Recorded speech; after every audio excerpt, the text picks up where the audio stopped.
দর্শক, আবারও জানাতে চাই, ঈদ উল ফিতর উপলক্ষে কূটনৈতিক, শিক্ষাবিদ সহ দেশের সর্বস্তরের মানুষের সাথে শুভেচ্ছা বিনিময় করবেন কিছুক্ষণের মধ্যেই প্রধানমন্ত্রী তারেক রহমান।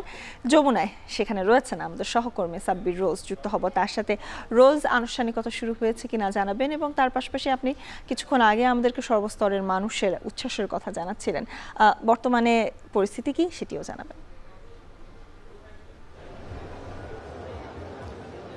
স্বর্ণা, ঈদের পরিবেশটি কিন্তু ওই উচ্ছ্বাস এবং আনন্দের জায়গাটি কিন্তু আগের মতোই রয়েছে, এবং আমরা দেখতে পাচ্ছি যে এই ব্লক এবং এই ব্লক সহ আরও কয়েকটি ব্লক করা হয়েছে যেখানে মানুষজন এর জায়গা করে দেওয়া হয়েছে। তো একদম প্রথম ব্লক থেকে শুরু করবেন প্রধানমন্ত্রী তারেক রহমান তার শুভেচ্ছা বিনিময় অনুষ্ঠান, এবং এখন পর্যন্ত সেটি আনুষ্ঠানিকভাবে শুরু হয়নি।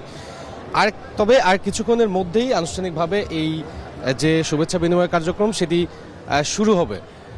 এবং আমরা দেখেছি যে এই শিক্ষাবিদ, কূটনীতিবিদ, সরকারি বেসরকারি কর্মকর্তা সহ বিভিন্ন শ্রেণী পেশার মানুষ কিন্তু রাষ্ট্রীয় অতিথি ভবন যমুনায় এসেছেন, এবং একটি আনন্দঘন মুহূর্তের মধ্যে দিয়ে বা একটি মিলন মেলার যে বিষয় সেটি আমরা লক্ষ্য করেছি। এবং এর পরবর্তীতেই কিন্তু তারেক রহমান এই যে সর্বস্তরের মানুষের সাথে তিনি শুভেচ্ছা বিনিময় করবেন, এর পরবর্তীতেই মন্ত্রিপরিষদ সদস্য আলেমা সহ আরও যে নানা শ্রেণী পেশার মানুষজন রয়েছে তাদেরকেও কিন্তু আমন্ত্রণ জানানো হয়েছে। এবং এই শুভেচ্ছা বিনিময়ে শেষেই তিনি কিন্তু সপরিবারে রাজধানীর শেরেবাংলা নগরে তার বাবা ও মায়ের সমাধিস্থলে যাবেন, সেখানে তিনি শ্রদ্ধা নিবেদন করবেন। এবং আমরা দেখতে পাচ্ছি যে এই যে সর্বস্তরের যে মানুষের সমাগম সেটি ইতিমধ্যে শেষ হয়েছে। এখন আর রাষ্ট্রীয় অতিথি ভবন যমুনায় কাউকে ঢুকতে দেওয়া হচ্ছে না, কারণ একটি নির্দিষ্ট সময় পর্যন্ত সবাই বা যে অতিথি ছিল সবাইকেই এখানে প্রবেশ করতে দেওয়া হয়েছে। তো আমরা দেখছি যে এখানে রয়েছে নানা শ্রেণী পেশার মানুষ, রয়েছে শিক্ষাবিদ, রয়েছে কূটনীতিবিদ, রয়েছে রাজনীতিবিদ, রয়েছে শিল্পী, সাহিত্যিক থেকে শুরু করে আলেম ওলামা থেকে শুরু করে সরকারের উচ্চপদস্থ কর্মকর্তা থেকে শুরু করে নানা শ্রেণী পেশার মানুষ এখানে রয়েছে।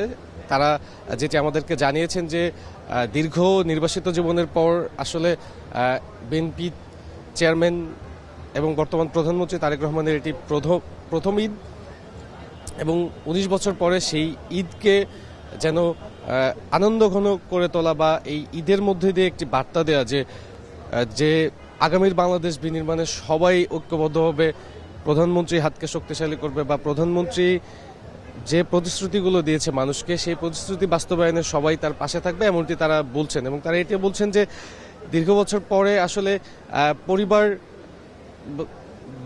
এবং তার ভাই যাদেরকে তিনি হারিয়েছেন সেই বিষয়গুলো যেন তিনি উপলব্ধি না করতে পারেন, সেই বিষয়টিও কিন্তু তারা বারবার বলছেন যে এর কারণেই কিন্তু সবাই এই যে মিলিত হয়েছে পবিত্র ঈদ উল ফিতরের দিনে, তারা তেমনটি বলছেন। আমরা দেখেছি যে একদম সুশৃঙ্খলভাবে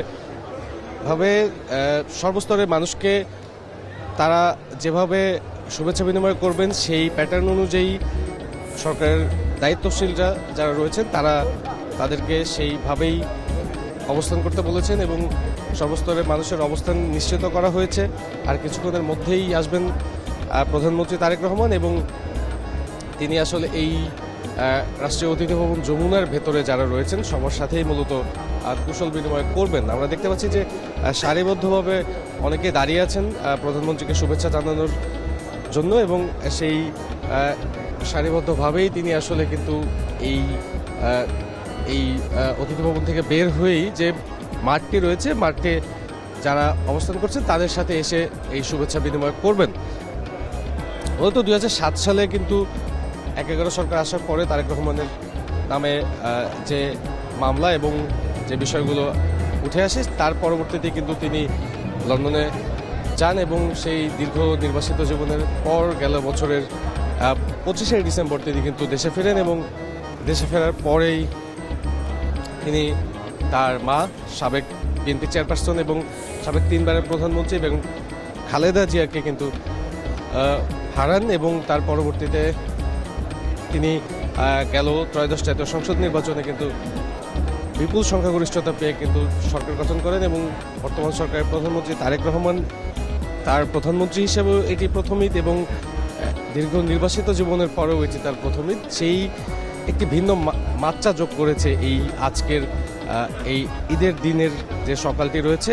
আমরা লক্ষ্য করেছি যে এই রাষ্ট্রীয় অতিথি ভবন যমুনায় যত অতিথি রয়েছে বা যারাই রয়েছেন তাদের মধ্যে একটি আনন্দর বা উচ্ছ্বাস উদ্দীপনার কোনো কমতি আমরা লক্ষ্য করি নেই। তারা অনেক উচ্ছ্বসিত যে কাছ থেকে প্রধানমন্ত্রীকে দেখবেন বা তাকে হাত নেড়ে শুভেচ্ছা বিনিময় করবেন, এবং সেই অধীর আগ্রহী এখন পুরো যমুনার যে বিভিন্ন স্তরের অতিথিরা এসেছেন প্রধানমন্ত্রীর সাথে শুভেচ্ছা বিনিময় করার জন্য, তারা সবাই সেই লক্ষ্যেই অপেক্ষা করছেন। এবং আমরা দেখতে পাচ্ছি যে আর কিছুক্ষণের মধ্যেই প্রধানমন্ত্রী আসবেন এমন প্রস্তুতি গ্রহণ করা হয়েছে।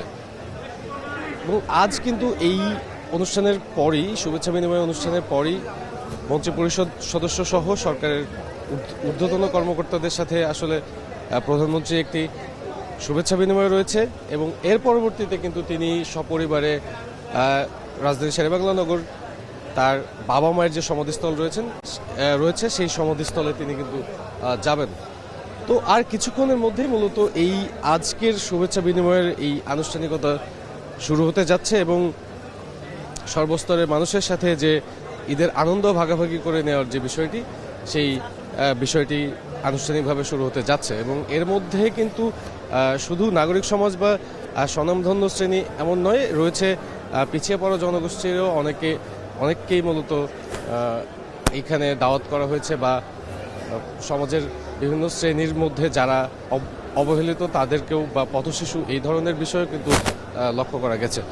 তো এই অনুষ্ঠানটি মূলত আর কিছুক্ষণের মধ্যেই শুরু হবে, এবং প্রধানমন্ত্রীর সাথে শুভেচ্ছা বিনিময় করবেন দেশের সর্বস্তরের মানুষ। তো স্বর্ণা, মূলত এই ছিল এখনকার রাষ্ট্রীয় অতিথি ভবন যমুনা থেকে সার্বিক পরিস্থিতি। তো এর পরবর্তী সংবাদে আপনাকে বিস্তারিত জানাতে পারবো। স্বর্ণা। সহকর্মী সাব্বির রোজ আমাদের সাথে যুক্ত ছিলেন যমুনা থেকে।